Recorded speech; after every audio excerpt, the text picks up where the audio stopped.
What's up, guys? Welcome to your 163rd Android tutorial for the new Boston.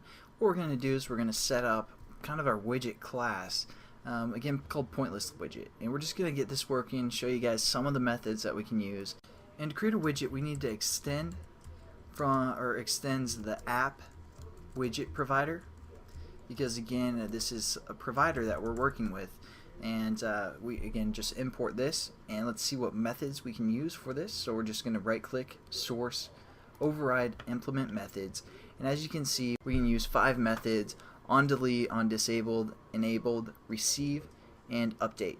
We're going to click update because that's going to be the most important one. Again, within our XML file we called this update to happen roughly every 30 minutes, and again that's just a rough estimate.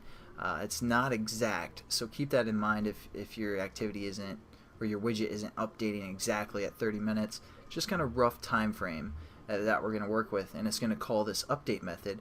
We're also going to do the delete method. And again, if you guys remember, and I'm just going to move this up above the delete method, and as you guys remember, when I drag that widget into the trash can, what it does is it calls this on delete method.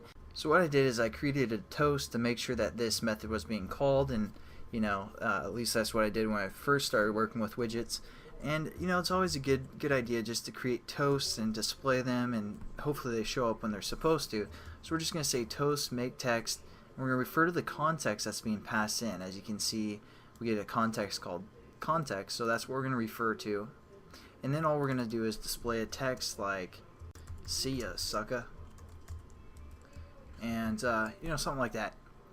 And also set the duration, so just toast dot set short, and then all we have to do is dot show, not shot, show, and there we go. We'll show this toast when we delete our widget. Just kind of an introduction for creating a widget and this on delete method. Hopefully you guys kind of understand that.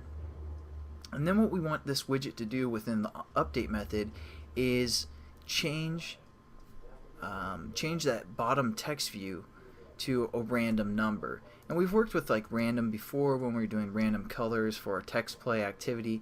But again, just to review, it's pretty simple. We're just going to create a random object called R. We're going to set this equal to new random. And then all we're going to do is say int random int, set this equal to r dot next, and we want to define how many numbers it can choose from. So we're just going to say something like that, so it has a lot of numbers to choose from.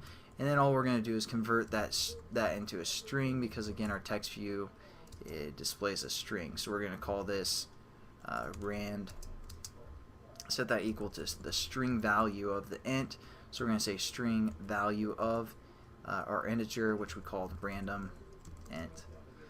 So there we go. Every time this we call this update method, we're going to get a random string, which is going to be basically a random integer, and convert it into a string. And we're going to display that.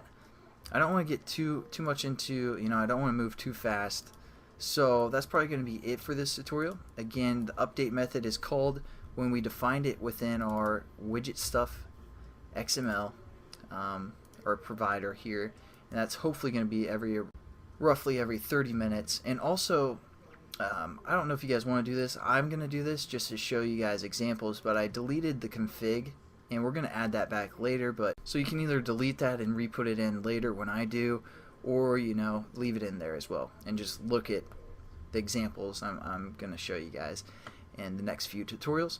So hopefully I'll see you guys then, and have a good day.